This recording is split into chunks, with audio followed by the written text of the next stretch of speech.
Hello everyone. In this video, we would be seeing how the off operator works in RxJS. So in our last video, we have seen the working of from operator. So one must be thinking, what's the difference between from and of operator? So you can think from operators you should use when you have array-like data, you have a promise, you have a generator, iterator, the ones which we have seen in the previous video. Of is used when we have a set of single values. Like in this case, it's 1, 2, and 3.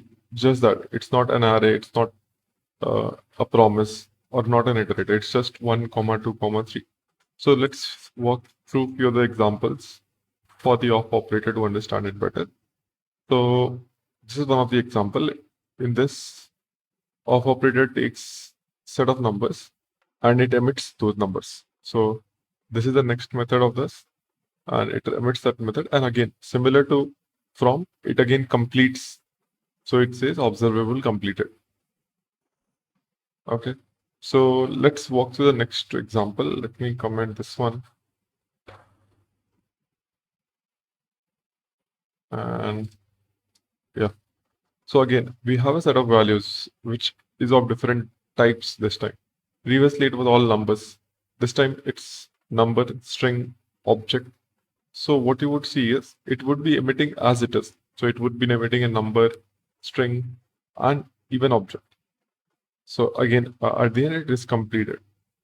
You might have understood till now that of operator is a very simple operator. It just takes few set of values and it can emit that. Okay, let's see one more example which uses async scheduler. So in the previous example, we have seen how this async scheduler works, and the same thing we can use over with of operator.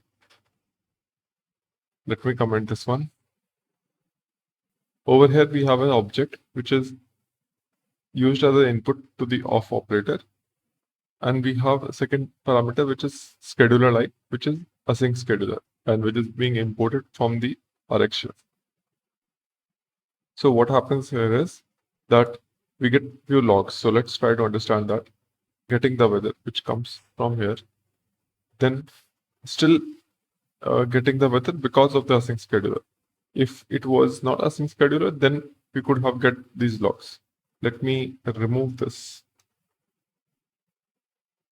And then you would see the expected behavior.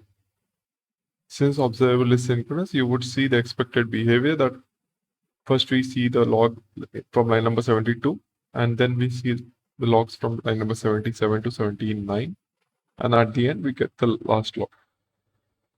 Yeah, so that's pretty much it for this video. We'll see in the next video where we would see other creation operators. Thank you for watching this. If you have any questions, feel free to ask in the comment section below. That's all for this one. We'll see you in the next video. Happy coding.